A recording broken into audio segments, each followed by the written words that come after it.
Police സ്റ്റേഷനിൽ തിരിച്ചറിയൽ പരേഡിനിടെ POCSO case പ്രതി ആത്മഹത്യയ്ക്ക് ശ്രമിച്ചു.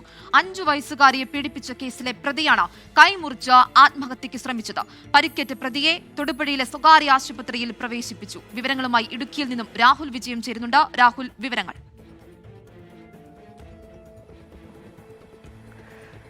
അൻവരി, ഇന്ന് ഉച്ചയോടുകൂടിയാണ് ഈ സംഭവം നടക്കുന്നത്. കഴിഞ്ഞ ദിവസം ഈ 5 വയസ്സുകാരി ഈ രണ്ടാം അച്ഛനായിട്ടുള്ള പ്രതി പീഡിപ്പിച്ചു എന്നുള്ള കാര്യം മാതാവിനോട് പറയുന്നു. മാതാവ് അത് CWCനെ അറിയിക്കുന്നു. അങ്ങനെ CWC പോലീസിൽ വിവരം അറിയിച്ചതിനെ തുടർന്നാണ് ഇന്ന് ഈ രണ്ടാം അച്ഛനെ കസ്റ്റഡിയിലെടുക്കുന്നത്. തുടർന്ന് ഈ പെൺകുട്ടിയെ തിരിച്ചറിയൽ പരേഡിന് വേണ്ടി പോലീസ് സ്റ്റേഷനിൽ കൊണ്ടുവരികയും ഈ പെൺകുട്ടി ഈ രണ്ടാം അച്ഛനാണ് പീഡിപ്പിച്ചതെന്ന് തിരിച്ചറിയുകയും ആളെ തിരിച്ചറിയുകയും ചെയ്തു.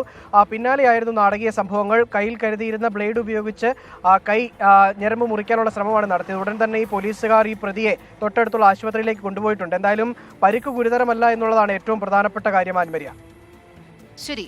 തൊടുപുഴ പോലീസ് സ്റ്റേഷനിൽ തിരിച്ചറിയൽ പരേഡിനിടെ പോക്സോ കേസ് പ്രതി ആത്മഹത്യയ്ക്ക് ശ്രമിച്ചു. വിവരങ്ങൾ നൽകുകയായിരുന്നു ഇടുക്കിയിൽ നിന്നും രാഹുൽ വിജയൻ.